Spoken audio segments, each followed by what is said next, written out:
एक दिन मैं और मेरा छोटा भाई अब्बू के साथ होटल पर चाय पी रहे थे। जब हम फारिग हो गए तो अब्बू ने वेटर को चाय के पैसे दिए और उससे पूछा कि मलाई की प्लेट कितने की है। मलाई 70 रुपए की सर। 70 रुपये का? चले फिर कभी सही। मुझे ये सब कुछ देखकर अंदाजा हो गया था कि अब्बू का दिल कर रहा है मलाई खाने का, क्योंकि अब्बू को मलाई बहुत पसंद थी।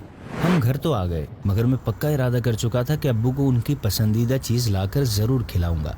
मैंने अपने कुछ पैसे जमा किए हुए थे, उसमें से कुछ पैसे लिए और अगले ही दिन मैं सुबह नाश्ता लेने के लिए निकला। तो उसी होटल पर जाकर अब्बू की मनपसंद डिश भी खरीद ली।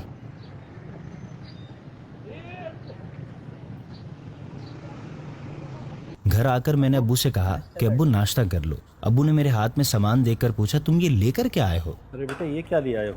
ये अब्बू मलाई है, आपका दिल कर रहा था ना मलाई खाने का, मलाई बहुत पसंद है। अब्बू कुछ देर मुझे देखते रहे तो मैंने उनसे कहा, अब तो ले आया हूँ, आप इससे नाश्ता तो कर लें। अब्बू खाने बैठे तो अब्बू ने उसको पूरा नहीं खोला, कुछ थैली में ही बचा लिया। मुझे ये बात बहुत कुछ अजीब लगी। मैंने पूछा, अरे अब्बा ये आपने बचा क्यों दिया? बेटा, ये आपकी माँ और छोटे बहन भाई चखने हैं। ये जवाब सुनकर मैं हैरानी से बोला, बाबा ये मैं आपके लिए लाया था, सबके लिए नहीं। और अम्मी के लिए तो समझ आता है, लेकिन उन छोटों के लिए क्यों? वो तो वैसे ही सारा दिन चीजें खाते रहते हैं। अब्बू ने कहा, बेटा, मैं अपने बारे में ही सोचता तो आपकी हो जाती परवरिश।